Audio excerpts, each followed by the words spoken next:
ሰላም ሰላም የእምነቴን አልክድም የሁለገብ ቻናል አድማጭ ተመልካቾቻችን እንደምን አላችሁልኝ?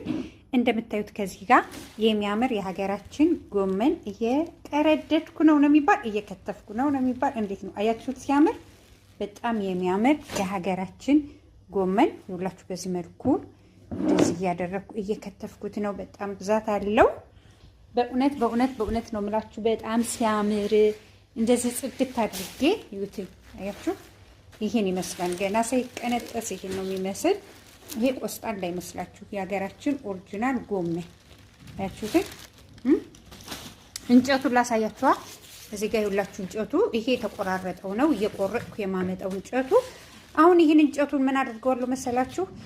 ልጬ ከቆርጥና ከስጋ ጋር እሰራዋለሁ ማለት ነው። እንጨቱን ብቻ በስጋ ማለት ነው። ይሄን ደግሞ ጎመኑን ደግሞ እንግዲህ እንደምታዩት በዚህ መልኩ ክትፍ አድርጌ ጥብ ካደረኩት በኋላ አያችሁት? ይሄ ነው እንጨቱ። አሁን ያያችሁት ይሄ ከእንጨቱ የወጣው ነው ከዛኛው ማለት ነው። እና ያያችሁ ጎመን የሀገራችን ጎመን እንደዚህ ይሸጣል። ያው አያችሁ እንደዚህ አስረው ይሸጣል ማለት ነው። ወራቱ ስለሆነ